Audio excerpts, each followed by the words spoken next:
a note on how green was my valley.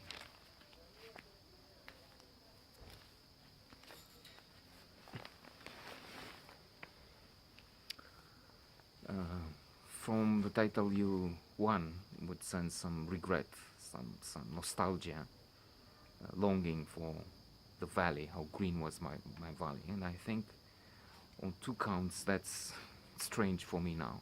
First of all, I don't long for the place I was born in. Not even this in particular. That's uh,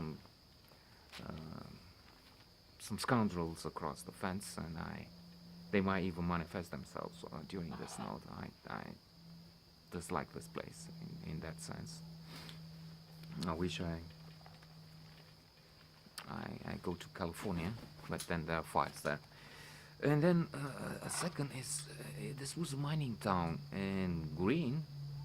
Come on, there was so much smoke, so much dust from the coal around. So, what do you mean green? I'm just trying to joke.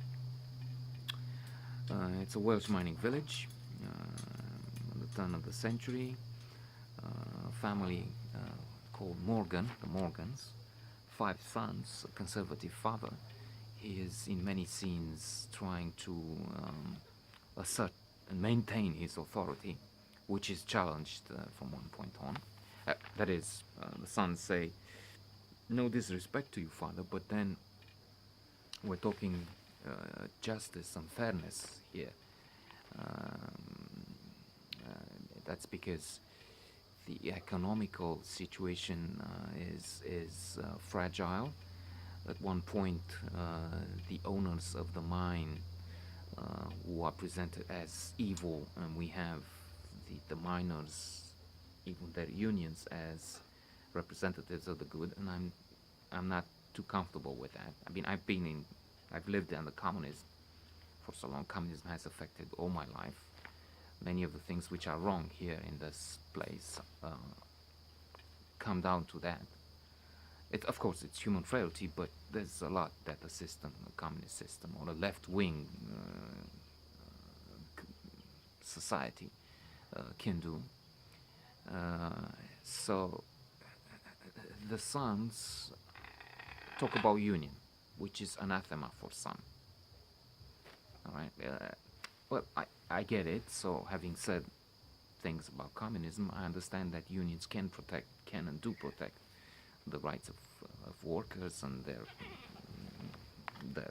legal in capitalism. Not just that, they help workers get a stronger force, united, of course.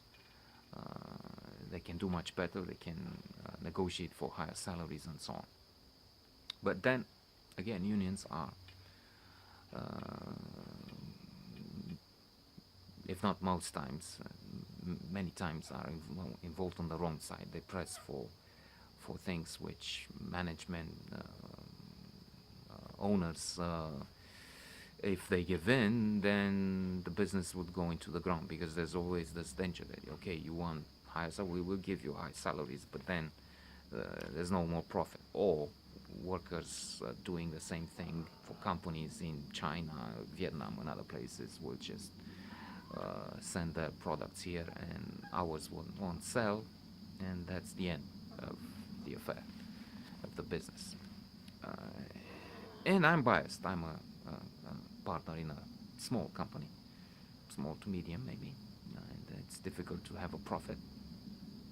And there it is.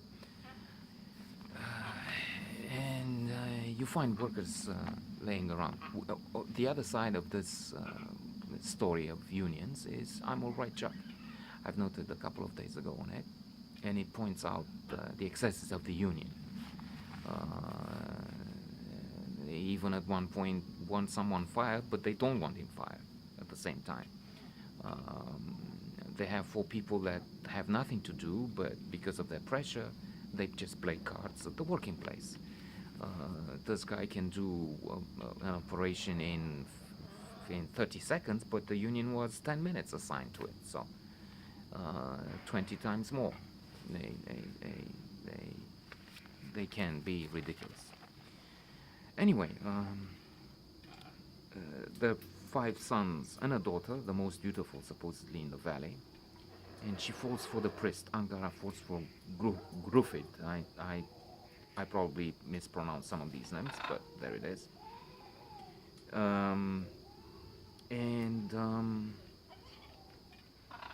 it doesn't, alas, it doesn't work because the priest is passionate, worried, and he is in that strange situation I've seen in other films. I love you so much that I am able to give you up, something like that. I don't want you to be in rags. You deserve much better. So with me, it will be a life of destitution and misery. He doesn't use these words, but that's the effect, I think. So she marries a rich guy. There's another priest who is, I would say, satanic.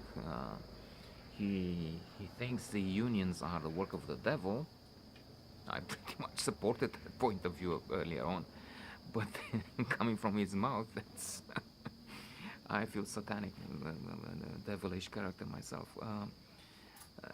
But one has to support. I'm not sure if you hear. It confirms what I said earlier. Shouting and trading insults or whatever.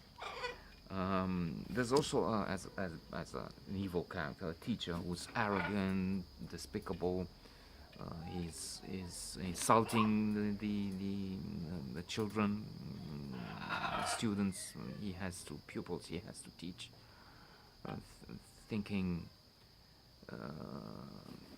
Thinking about this, there's a Pygmalion effect in psychology, which basically psychology tests have demonstrated that if a teacher believes in students, they perform much better. This is the reverse here. We have a teacher who despises, especially Hugh, the youngest of the Morgan family, and beats him. But this gives an opportunity for a funny scene after the horror, the violence, the sadistic manifestation of this teacher who beats the young boy, who's only 6 maybe. They have friends. He prevents his brothers from giving the teacher a lesson, but still, they have some friends, and a couple of friends. They come to the class and they say, "Look, I'm a boxing teacher. You're a teacher, right? So let me give you some boxing lessons. You need if you want to be talks to the pupils in the class. You need a strong right? And he's gives one to the teacher. Stand up. Come on, okay, you have to learn. And he gives a few more, making a point. And saying, you're big, so you use your strength on the young ones. Let's give you some boxing lessons.